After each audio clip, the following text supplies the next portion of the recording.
Good evening, everybody. It's lovely to have so many people here and wanting to know some tips and strategies that might support children with memory difficulties.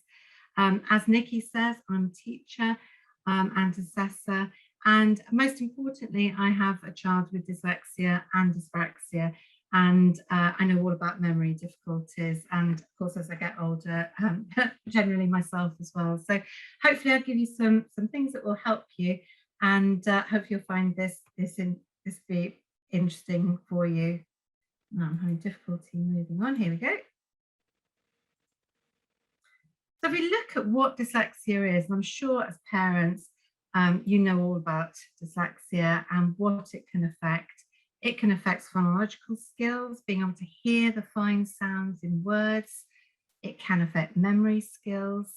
It can affect processing speed and literacy and numeracy and speech and language. So we know now that actually dyslexia is all about all the co-occurring conditions alongside dyslexia.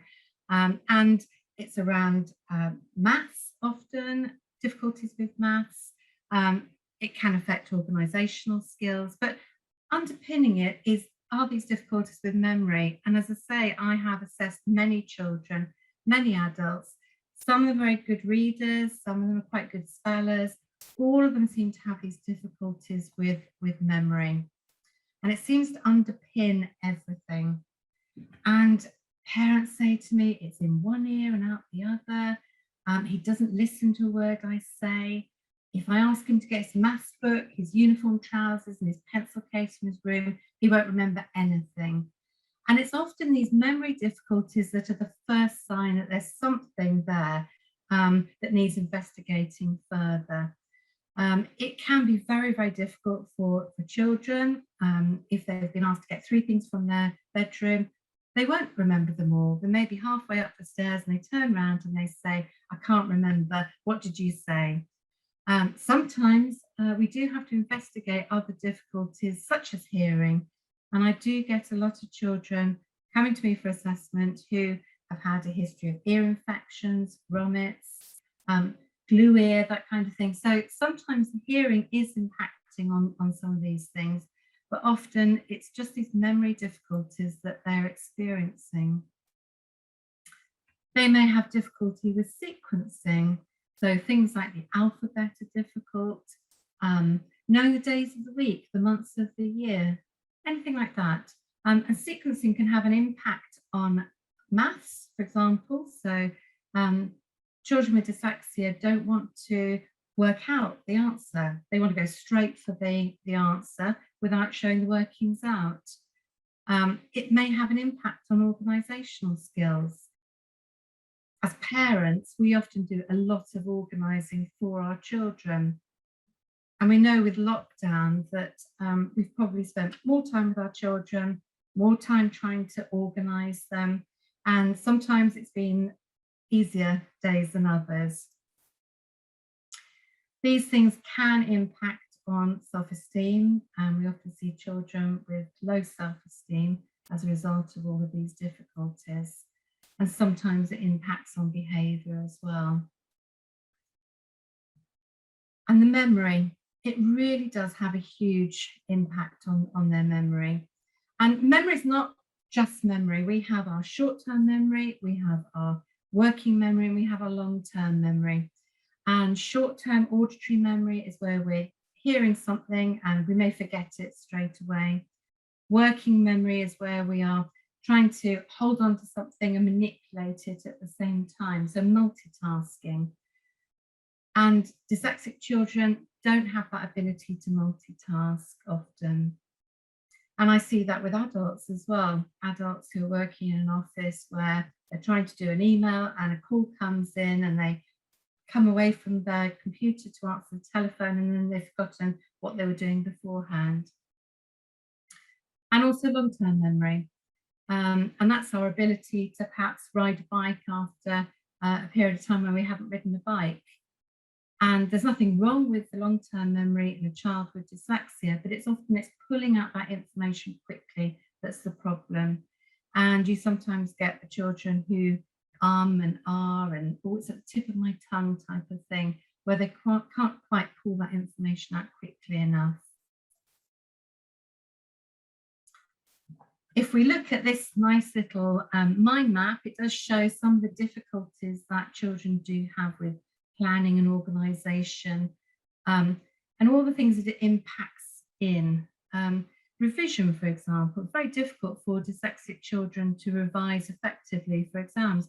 They might think that they can cram the night before, but they can't, and they need to be taught to start planning their revision a lot more in advance than other children. Things like mind mapping are often a good way into dyslexic children's learning anyway. And I think this is from Inspirations, which has a sort of computer mind mapping software, which is very nice. But a lot of dyslexic children like just drawing their own mind maps. Dyslexia can impact on time skills and strategies around time management. It can impact, as we know, on writing and planning and meeting deadlines as well, doing the homework. And I used to see that so often with working in a classroom, and I would put the homework up on the board at the end of the day, and the children would think they would remember what the homework was, and they'd dash out, or they'd write it in their planner, and then they would get back home, they'd either forgotten what was the homework, or they couldn't decipher their own handwriting. So by the time they get down to doing their homework, that's often a battle as well. And I know that from being a parent as well, that it's very difficult, isn't it? During COVID, again, we've had lots of homeschooling, and that's been quite good in a way, hasn't it? Because it's been an opportunity to perhaps understand our children a bit better, understand the way in which they work, understand that they might need movement breaks, for example, or to work at different times of the day. So there have been some positive aspects to COVID, I think, but also has been quite difficult for children and for parents.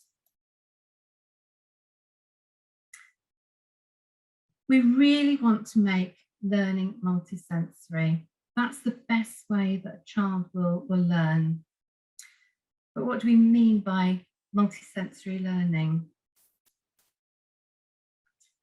We often talk about our memory being like a shelf, and if you cram too much onto that shelf, like the shelf of milk bottles, then the shelf collapses and we lose everything.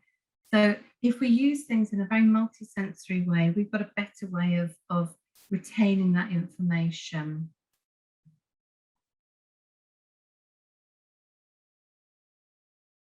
If we teach in a multisensory way, and if anybody here listening is a teacher, then BTA, we want people to be taught in a multisensory way because it supports the memory better. We want to give learners the opportunity to discover. We want to give the learner opportunities to explore and make those connections and link new information to previous learning and revisit that learning. And the problem is, in a busy classroom where you've got 30 children, it's very difficult to do that repetition and the overlearning, isn't it? If you can, we want it to be structured, cumulative, and multisensory.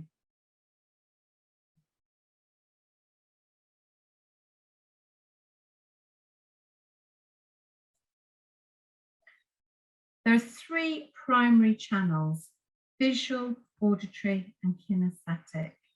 And if we can use all three of those channels, you've got a much better opportunity for learning.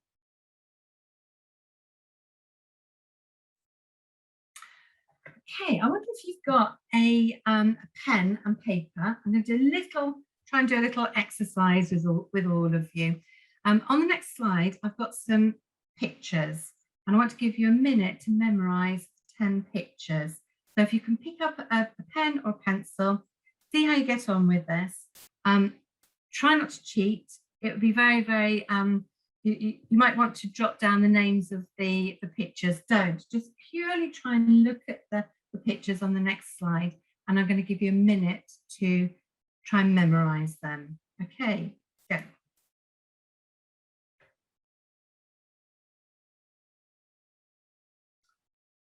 Okay, that's 15 seconds you've had. You've got 45 seconds left.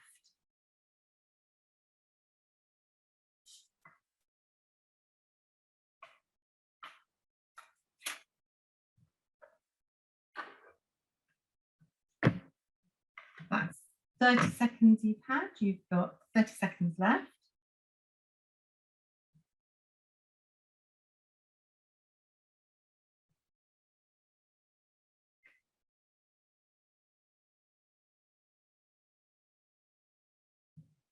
That's 45 seconds you've had. You've got 15 seconds left.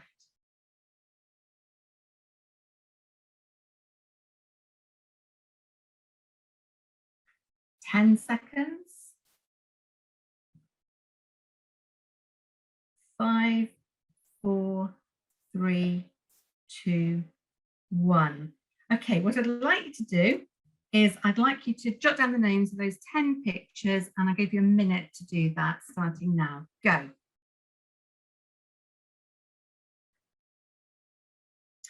Ten seconds now, you've got 50 seconds left.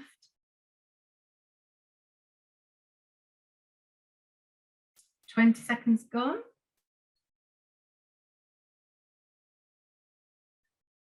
30 seconds gone, you've got 30 seconds left.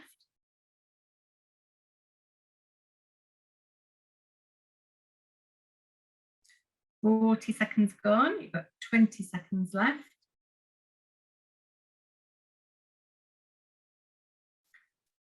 45 seconds gone, you've got 15 seconds left. 10 seconds left. 5 seconds left. 4, 3, 2, 1. Okay, put your pens down. These are the 10 pictures. Now, if you're able to put up on the chat how many you got right, and I want you to think about the strategies that you use to remember those 10 pictures. So did anyone get, let's see if I can get into the chat box. Oh, some of you have got 10. Well done. Excellent. Brilliant. And some of you are linking some of the pictures, shapes and colors, told a story, paired them up. Fantastic. Oh, and someone said my countdown distracted you. Well, that was deliberate. Oh, that was horrible, wasn't it? But it was to show you what it's like with working memory. You were trying to concentrate on one thing, and I was deliberately trying to put you off. And just shows you how much it's the impact of somebody talking over you. And you turn my sound off, all right? But it was deliberate. I apologise for being so annoying. But that's what happens in schools, isn't it? I did this once in a school and asked the teachers to do this. And one of them said that she wasn't going to do it. And I asked her why she didn't want to do it. And she said, I'm not going to get 10 out of 10 correct. So what's the point of even trying? And I thought that's exactly what children feel like. Dyslexic children feel like, I'm not going to get it all off, all of these correct. So what's the point in even trying? So that's wonderful. But some of the your strategies are fantastic, lovely. So yes, cognitive overload, definitely. Whoever put that up there, and someone's revised their 9 down to 8 because they couldn't count. Right, lovely. So it's interesting, isn't it? Everyone has different strategies for being able to remember things, and it's the same with your children. What works for one person doesn't work for another, does it? And it might be that you yourself are a very visual learner, but your child might be more of an auditory learner. And that's the same for teachers. Sometimes teachers have a particular teaching style, and your child may have a particular learning style. So it's really interesting to work out exactly what kind of strategy you use. So if you're a very visual learner, you might have remembered the whole slide and the position of the pictures. If you're auditory, you may have put the pictures into categories and made up a story. If you're more kinesthetic, you may have been writing using your fingers, that kind of thing. But the best strategy is obviously putting them all together. So those of you that heard their own voice, for example, as they were remembering the whole slide, that's a really good strategy. So, oh, good. So you've got grouped them into types of things, categories as well. Categories and chunking is a really good way to help you remember as well. So excellent. Sounds like you've got some really good strategies already. If you want, oh, sorry, if you want to think about things that are more kinesthetic, these are to do with feeling things. So, you know, those of you who had a beach holiday recently, then really nice to just go on the sand and write out letters on the sand, words on the sand. You can use things like salt trays, plasticine, making those words with plasticine. If you can make it and see it and say it at the same time, again, you make it very, very multisensory. And plasticine's great, isn't it, for all ages. Sometimes when I do work with children on words, we use things like wooden alphabet letters, plastic magnetic letters, for example. We might illustrate open and closed syllables in this way. So wooden letters, you can buy those from Amazon, magnetic letters. They're a really good way because obviously children, they will have difficulties with the alphabet, and it's a really good way to go back, and you've got some spare time, go back and teach them the alphabet and really reinforce that skill, because I come across lots of adults with dyslexia, and if you ask them what's the letter after M, they really struggle to tell you N automatically. They have to go all the way through the alphabet. So it does remain a problem right the way through into adulthood often. And these are just some nice pictures of children using sand trays, salt trays. Lovely, they're working with paint, or you can put paint into jiffy bags and write on the jiffy bag. And they've got some flour there. Shaving foam, anything like that's fantastic. Make it very multisensory. Children who are in nursery school, everything they do is multisensory.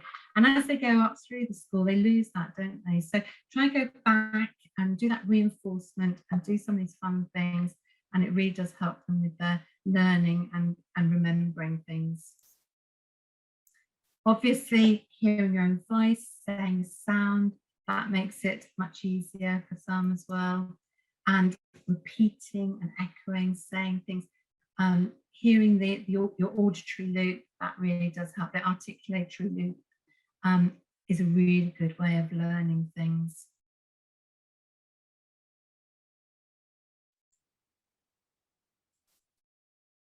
Other things that are auditory are listening to others. And mastery is around being able to explain something to somebody else. You know that you have got mastery of that topic if you're able to explain it to somebody else. Using your mobile phone to record your voice is really good as well. Anything with a rhyme, a jingle, a rap, anything like that, they're all auditory learning activities.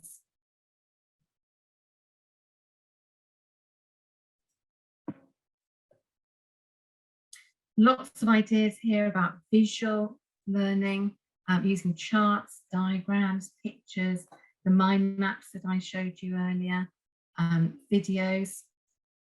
I use the sticky note on my computer and remember things by using one of those sticky notes on a computer, sort of electronic sticky note, but good old ordinary sticky notes as well, they help.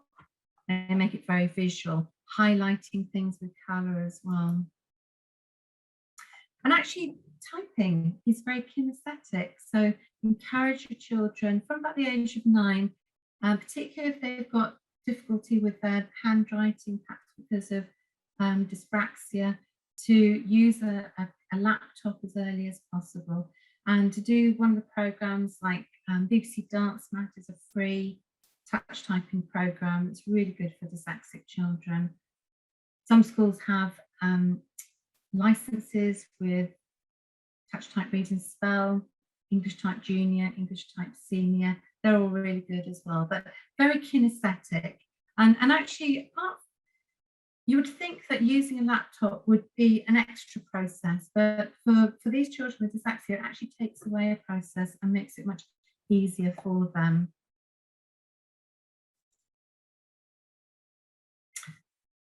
And there's some lovely resources out there to help children remember things like some of these words like said and to, which are irregular, through cartoons. So Lydia Stanton's lovely little book helps children learn these words through cartoons.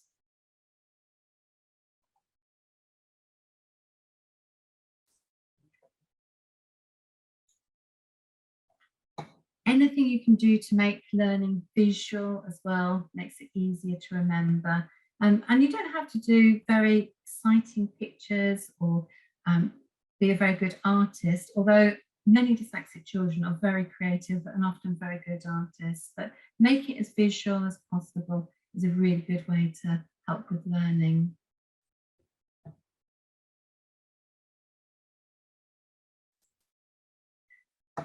Visual timetables, they're really helpful as well. And at home, helping with organisational skills, perhaps doing a little sort of to-do list at home, or a little checklist before children leave the house so that they know that they need to remember their school uniform, their PE kit on a Thursday, for example, and make them in charge of their own things as much as possible. We really want our dyslexic learners to be independent learners. We don't want learned helplessness. And it is very difficult as a parent, I know, that you want to do so much for your child, but it really helps them if they can be in charge of some elements of their own learning. There's some nice ideas there. These are very dyslexia friendly because they've got nice coloured backgrounds. They're not a white background. White backgrounds can make it very difficult for dyslexic children to read. And as you can see on my presentation, I've got a very creamy background rather than a white background. The changing background colours of the computer is really good for your children also.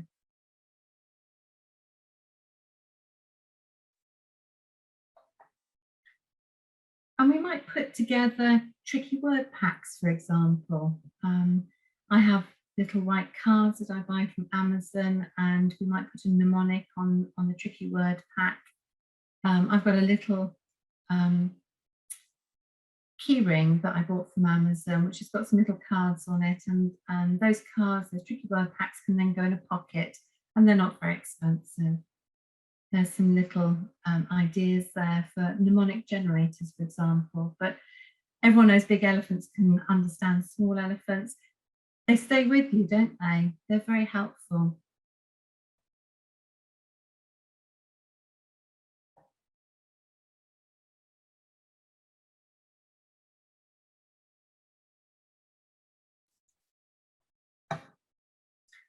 And as a specialist teacher, I would have a reading pack for the children, and the children would remember the picture on the other side of the reading pack, and it would be a clue word to help them with that sound. So again, you're matching up the visual, you're hearing the sound, you're remembering the picture, and you've also drawn the picture, so it's kinesthetic.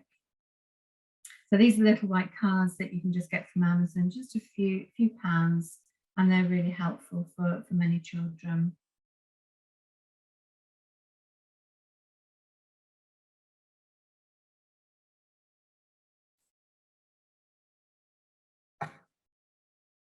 Little to-do things like this, you know, for schools that might help, make it very visual, colourful, lots of pictures.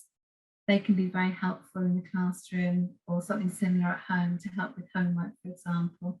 Now that homework is generally online, isn't it? You've got access to the homework for the week, for the month, or the term, much easier than those planners coming back. But do keep an eye on your children. Beginning of term, it's exhausting for them, isn't it? And they could be very, very tired when they get back home.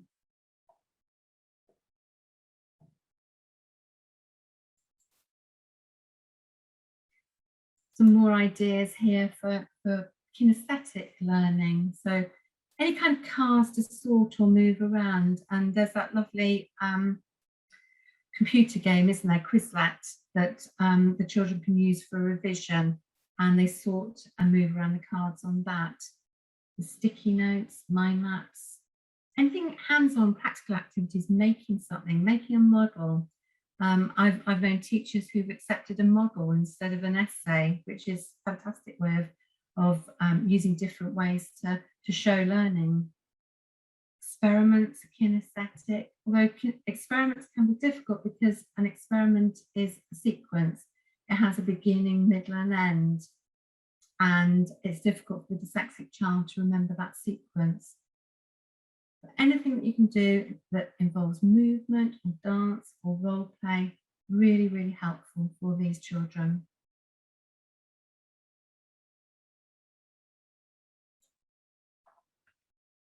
And mnemonics can really, really help memory, can't they? This is a little one to help them remember the planets. But we all know the Richard of York gave battle in vain, and these stick with us, don't they? So they're really, really helpful because they're combining the visual and the auditory.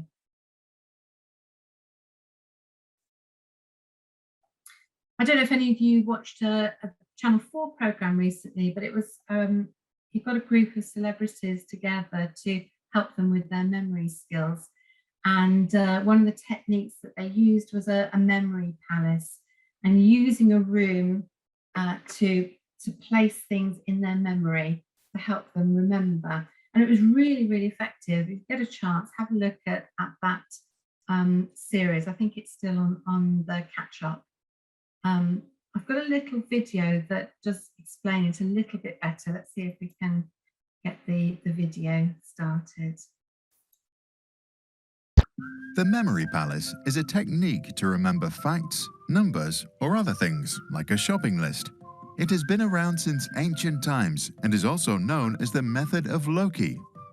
Memory champion Marwin Wallonius used it to remember, in just 30 minutes, the correct order of 5,040 binary digits and a complete deck of 52 cards in just 33 seconds. Here is how it works. Close your eyes and imagine some sort of familiar physical space, like your house, school, or office, and then add a mental image of the thing you want to remember. To remember a bunch of things, you can use different rooms and visualize how you would walk through that space following the same specific route. As you walk through, place the things you want to remember at specific locations. Ideally, imagining things in a funny or crazy way also helps to remember. Once we have placed all items that we want to remember, our memory palace is complete. The day we return to our palace and want to remember what's inside it, we have to go back in. We have to concentrate and imagine opening the door and walking our route. Once we pass by the specific location that we used to place our thing, the item will pop back into our minds. Let's try to remember 7 ingredients to make some pancakes. 1. You open the door and see a full cup of flour next to some shoes. 2. You walk into the bedroom. Inside your bed sleeps a teaspoonful of baking powder. 3. In the living room sits a massive egg watching TV. 4. And on top of the TV is a cup of milk. 5. You go into the kitchen and see 6 teaspoons dancing around a bottle of vegetable oil. 6. You leave the house and enter the garden, but it's full of sugar canes and in the middle, a teaspoon dressed like a gardener. 7. You turn around to check the bathroom. The only thing left is half a teaspoon and salt. Now try yourself. Close your eyes and think of a familiar place, such as your home. We will now slowly list 7 numbers. As you walk through your space, place each one in a different location. Let's go. 3. 14. 1. 5. 9. 2. 6. Now revisit your palace, then write in the comments below what you can remember. By the way, if you want to memorize pi or something else for a longer time, forget this technique, turn off your screen and start. Nothing beats learning by doing. Does anyone think that they might be able to use that kind of technique? Certainly if there's movement, I think that really does help, doesn't it? So those 6 spoons have really stuck in my mind, I think. And that was just from the video is publicly accessible, and I will give you the link to it, but it's just from YouTube. But it was just to show that technique, that particular technique, and do have a look at the channel for how to improve your memory with all of the celebrities. And they got them remembering Shakespeare's soliloquies, and it was amazing, actually. So very, very interesting little program. So that's one way to support memory. There are lots of resources around that will really help as well. Things like junglememory.com, that's a nice little site that will help. Some things we've already mentioned already, but lots of schools have subject-specific word mats with pictures around them, or they might have a strip on the desk for the alphabet, the B and the D, to help the child remember the B and the D, just sellotaped to the desk. Things like talking tins are very popular in schools, but dictaphones, very helpful for children, mobile phones. Being able to record an experiment, video it on a mobile phone, really helps with the memorizing of that experiment. And some schools, particularly the secondary schools, are allowing that kind of use of a mobile phone under controlled circumstances.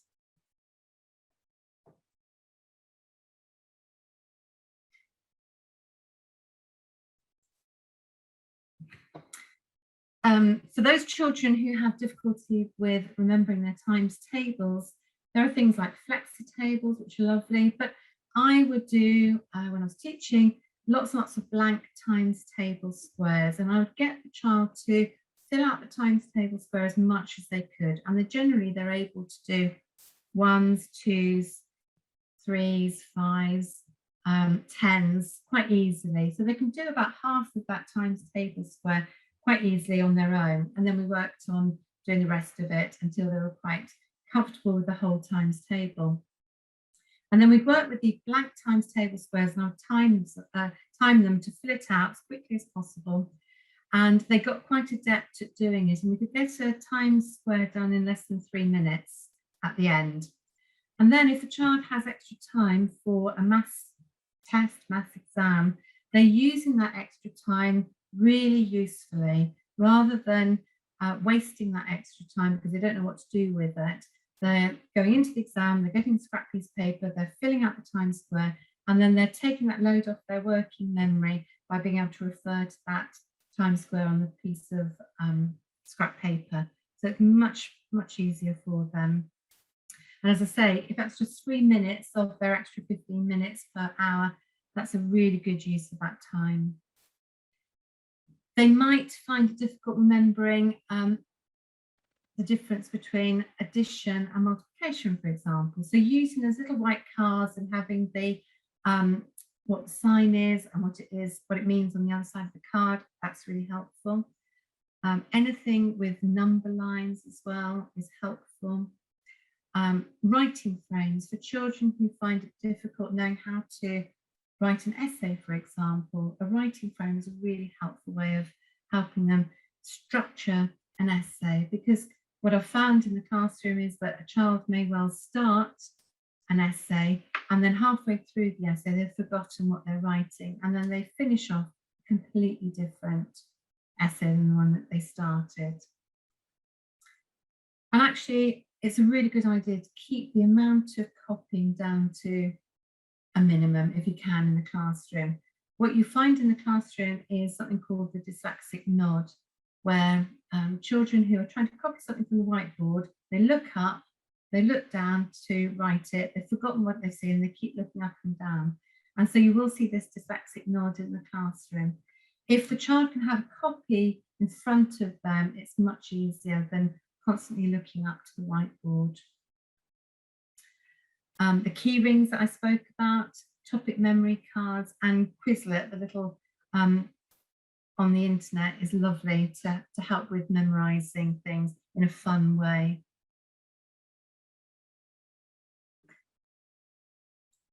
So what else helps? As we said, linking to the visual timetables, any kind of posters on the wall, that will help, but not too many things around them that will distract them, but some useful and helpful posters on the wall. Clear, short instructions, and that's from home and in school, keeping instructions down to a minimum, so one at a time if possible. Reduce the distractions, allow thinking time, and that's really important because that allows the child to process the information that's been given to them verbally and to be able to pull anything out of their long-term memory that they need to remember. Try and allow different recording methods. Can they use something like a dictaphone to record something instead of having to write it all the time? Avoid copying from the board. Overlearning and repetition, really, really important for the dyslexic learner. Using memory cards, sequencing cards. Checking understanding. If you're not sure that the child has understood what you've said, asking the child to repeat back what you said to check their understanding. And helping with recording homework. If you can perhaps scribe for the child, write for the child, or use a computer, speech to text software, anything like that. All these things are generally free on computers now. And then in the future, depending on the age of your child, it may be that they need additional things. When they get to their GCSEs, it may be that they need some support with study skills, with exam revision techniques. Study skills are very important. A lot of schools do give this to all children, and that's really helpful for all children, not just dyslexic children. But for many of these children, they need techniques like skimming, scanning, anything like that to help them with their study skills. Lots of children that I work with, and we try and do work on highlighting keywords, and they don't know what a keyword is, and they start highlighting the whole paragraph. So teaching them to highlight keywords is really important, so that when they have their extra time in the exam, they are starting to highlight what the question is actually asking them to do. And those exam revision techniques are really important to show them that they can't cram before the exam. They have to start planning their revision a lot more in advance than other children.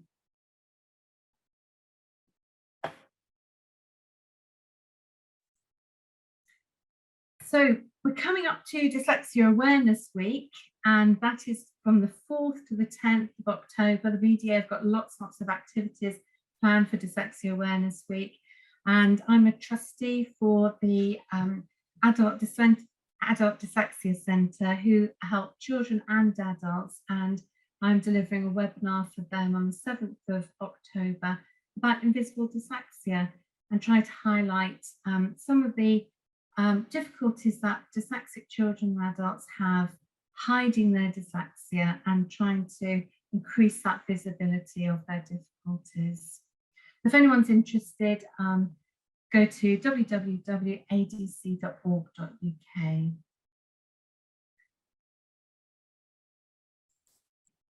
So thank you very much for listening. Quite a lot of information there. I hope I haven't gone too quickly for you. I've left some time for some question and answers. I'm going to go into the Q&A panel and see if I can answer any questions. So somebody's asked, can a child 6 be tested for dyslexia?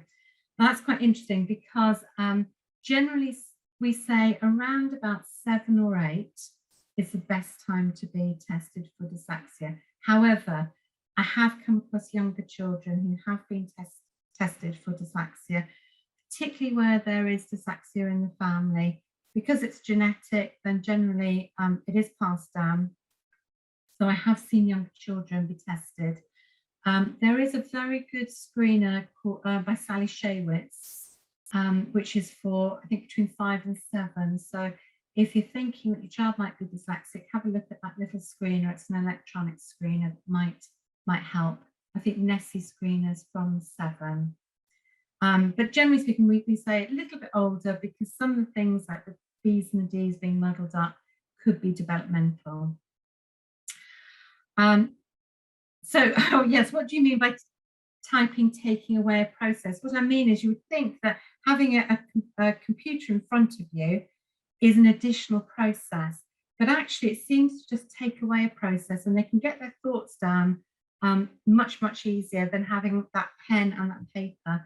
Many dyslexic children say that they've got all these thoughts in their head and they just can't get them down on paper, and it just seems to take away a process rather than adding it when they're touch typing. And the first touch typing app that I said, it's the BBC Dance Mat app. It's a free touch typing course run by the BBC, and it's good. We've got some other questions here. It may sound stupid, but I'm an online teacher. Is it possible to make learning multisensory and remote at the same time? Yes, it is. And there are lots of teachers who are doing teaching very successfully online. You can now draw, can't you, as you are, and that is that kinesthetic. You can draw on the screen. There's lots of activities. The typing is multisensory, but allowing them to say it as they're seeing it and as they're doing it makes it very multisensory. Oh, talking tins, that's a little resource that lots of schools use. I'll try and put some links up on here to help people further. Got a question here about learning a second language. Is it helpful? The worst language for a child to learn, apart from English, is French. So if that second language is French, it's very difficult for a dyslexic learner, because it doesn't write the way in which it sounds. If you've got a choice of second language, then Spanish or German initially is much easier. And lots of schools, primary schools, are actually introducing Latin. And Latin is a brilliant way of teaching the structure of a sentence, where words come from. And that's very successful for many learners, not just dyslexic learners.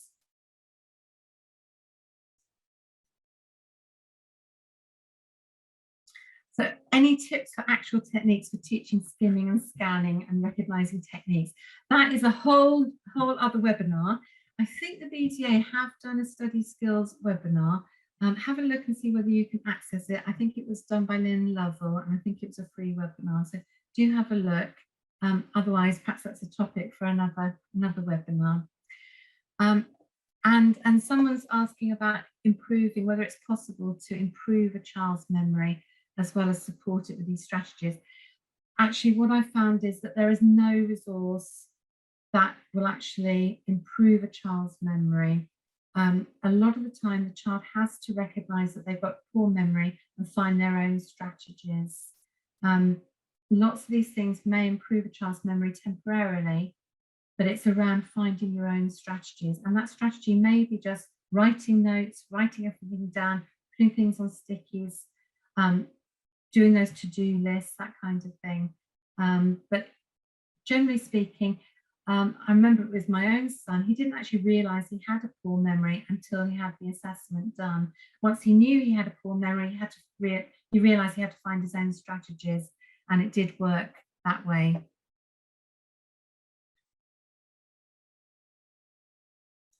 So what strategies tend to work well to help children with their weekly spelling tests? Well, one of the things I do find is that some children have huge amounts of spelling with their weekly spelling tests. They learn them for the spelling test, and then they forget them completely the week after. So one of the things that I would suggest is maybe working with the teacher to perhaps cut down the amount of spellings. If they're big, given 20, that's far too many. Even 10 can be too many. And also maybe to try and bring in some of the old spellings into that week's spellings test. So you've got that repetition, you've got that overlearning. But also things like mnemonics will help.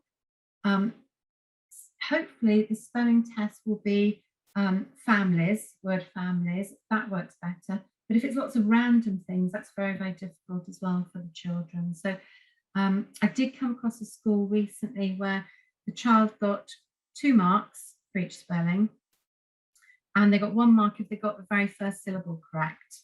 So they did then start building up some marks, and it made them feel a lot better about themselves.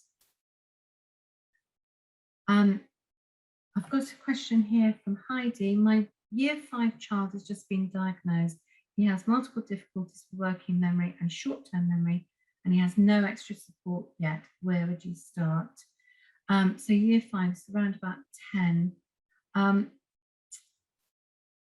As I say, I think my first protocol would be to explain perhaps the difference to your child about why they're finding difficult with their memory, and maybe trying to work out what strategies might help them.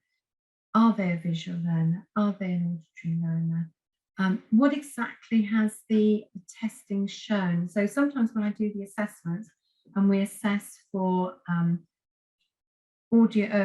short-term memory, working memory and long-term memory, we also assess for visual memory. And there's a test where the child has to copy hand movements. Sometimes they are brilliant at this, particularly if they are good at dancing, for example, or they're used to being taught a sport. They've got very, very good visual memory skills. But I think it's finding out their strengths and weaknesses from their assessment, whether or not they've got skill in a particular area. What you'll find is that they're not that they've got terrible memory across the board. They may well have good memory in certain parts. So finding out a bit more information would be really, really helpful, I think. The email to join the seminar on the 7th is www.adc.org, and that's the Adult Dyslexia Centre. And that's just for a donation of £5 to support the work that the Adult Dyslexia Centre does. And they do some fantastic work for children and adults, and they're a local dyslexia centre organisation for the BDA. Becky is asking, is school testing good or a private test better?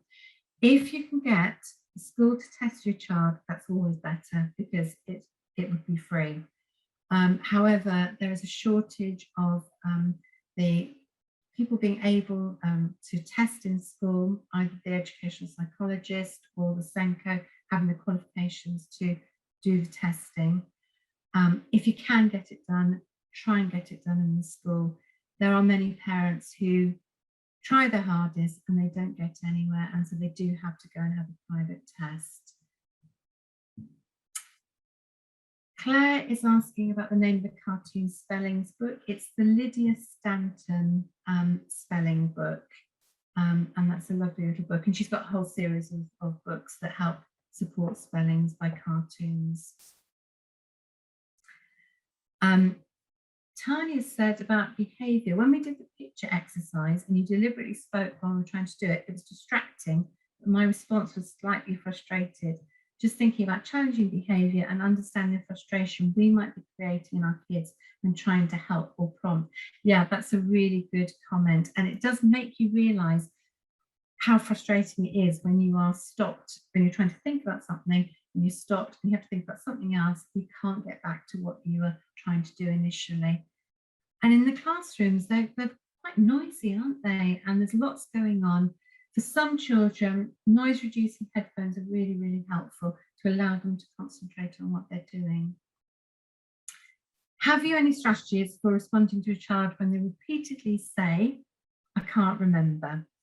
I think I would try and get them to perhaps use a dictaphone to try and help them to play back something.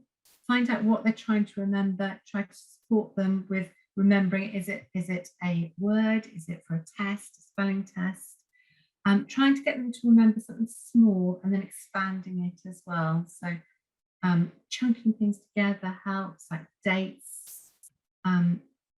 There are some good books out there about memory skills. Things like mind mapping does help them remember because it's colourful and they're doing it and they're looking at it. But try and use some of those multi-sensory strategies as well. Sharon, you're asking about the name of the person with the early, so I was talking about, it's the Sally Shaywitz dyslexia test, and it's for early years. We also have an early years checklist on the BDA website, and that will alert you maybe to some difficulties for those younger children. Is it likely that a dyslexic child has Erlen syndrome? It may be. Not all dyslexic children have visual difficulties, and you don't have to be dyslexic to have visual difficulties. I have come across probably only 10% of the children that I have assessed who have any kind of real visual difficulties, but I have come across children who have thought that the print jumping about is perfectly normal, and the parents have been very, very upset because they haven't realised that the child feels that way. As soon as you can go to an optometrist, get it sorted, using the coloured overlays, that can really help. But it isn't all dyslexic children having Erlen syndrome, and you can not be dyslexic and have it as well. Naomi, someone told me you can go to Dyslexia Grant, which covers assessment. I don't know. It depends on the area that you're in. Sometimes some of the local dyslexia associations do have some grants that cover screening or possibly assessment. At university, many of the universities offer subsidised assessments. I think it's really, really helpful maybe to possibly go to the PDA helpline and ask for some more advice there. So I've got a lady from Ireland, or no, it could be gentleman. Should all schools have resources for children to aid learning for dyslexia? I'm from Ireland. Yes, they should. And it's not expensive to have some additional resources to help these children with learning. It may be some things like a dyslexia box with some coloured overlays, with some highlighter pens, a few things that don't cost a great deal of money and would really aid learning. Any tips for older children around 16 years of age studying big chunks of information? I think if you can listen to that big chunk of information, that really helps. So perhaps using an immersive reader to listen to that information. There are speech-to-text software and text-to-speech software that you can use. Lots of immersive readers on things like Microsoft that are free. That really helps. Breaking down that information where you can really helps also. Writing frames, graphic organisers. Yes, you have got graphic organisers. They're really good for helping to write essays as well. Any suggestions to help a student who struggles with getting the finger space the right width between words? That could be a visual difficulty, and I have heard children who because of their visual difficulties, that's the problem with the finger space. So perhaps get that investigated. Some children with dyspraxia do have difficulty with writing. I do come across children who start on the top left and then they veer all the way across to the right as they carry on writing. So have a look at that in terms of the visual difficulty.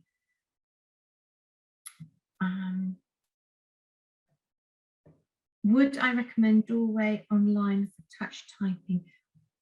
I haven't come across that recently. That was around a few years ago, so I don't know. Have a look at the BBC Dance Mat because that's free. But Nessie Fingers is also very good, and as I say, touch Dutch type read and spell, and English type senior and junior are very good. Do dyslexic children get extra time when taking GCSE exams? Yes, if they meet the criteria. They have to be tested and get a score in particular tests of that's below average. But if they do get that below average score, then they do get extra time. However, many dyslexic children who are bright come out as higher, and so they don't get that extra time. But they may well get exam access arrangements when they get to university because it's a different criteria there. Oh, lots of questions. That's great.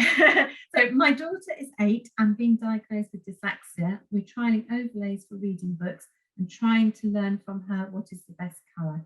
Is there anything we should look for with the overlays that might assist in working out the best colour? Yes, what I would do is I would get a selection of overlays. If you get a paragraph, any paragraph that is suitable for her from a book that she can read quite easily, and put the different colour overlays over the same paragraph and time her reading. And the one that she reads the quickest will be the colour that suits her best. What I have found with children is that they start with one colour and they end up with a different colour. So it may be that she changes colour over the years, but that's generally the best way to see which is the best colour.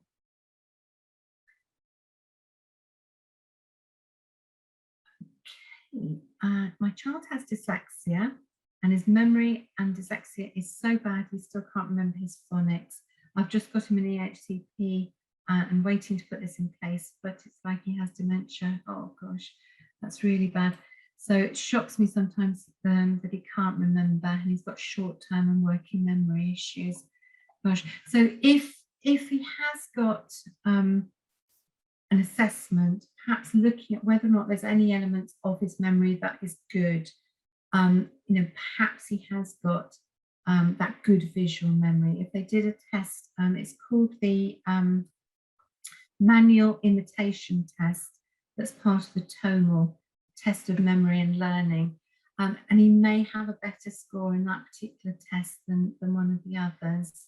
But I'm sorry that he has got those difficulties, but hopefully those can be looked at and he's given the support that will really help him with his EHCP. Somebody's put on about Google Jamboard, excellent for revision. Yes, it does. It allows you to put up post-it notes and upload pictures, moving them easily. Really, really good. Well, thank you for that, Heather. Please repeat the timetable way. Do you mean the times table? So get a load of blank times tables off the internet, photocopy them, whatever, and just get the child to just fill out the times table as quickly as they can. Time them, they love being timed, and get it quicker and quicker and quicker until they can go into an exam, get a scrap piece of paper, fill out the times table, and then refer to that rather than that load on their working memory trying to remember the times tables. Marnie's saying the second language is Spanish. That's good to know. Great. Thank you so much. And thank you for your comments. Thank you. Tips for reluctant reader. Look at the books that they're reading. Things like Barrington Stoke books, great for reluctant readers. They're especially for reluctant readers. And also comics. There's a lovely Deco comics, fantastic for readers. They're just getting them to read anything. It doesn't matter what they're reading. Or listen to books. Audio books are fantastic. Calibre Library, they're free for dyslexic readers. There's things like Audible can be quite expensive. Thank you, Katrina. I'm just going to jump in there because there are so many questions and you will be going till midnight. And we have gone past 8 o'clock now, so I thought I'd let you go with it. But yes, amazing questions there. Thank you, everybody. As Katrina's kindly put on her email address, if you have any questions about tonight's webinar, then I'm sure Katrina would be happy to help. Any other questions, please do use the helpline. All the details are on the website. You can email us or phone. and we'll be happy to all those lots of questions coming in about assessments and everything else, so and we can help provide support with that. So thank you so much, Katrina. You probably deserve a drink now after all that talking. Some great information and some brilliant tips as well, so and some lovely feedback, so thank you very much. Thank you very much. Thanks. And then just a reminder for everybody just to keep an eye on the website and the social media so we can continue to provide help and support. And yes, that just seems to say thank you, Katrina, and thanks everyone for joining us tonight, and stay safe and take care. Pleasure. Thank you very much. Thanks, Katrina. Good night. Bye. Bye.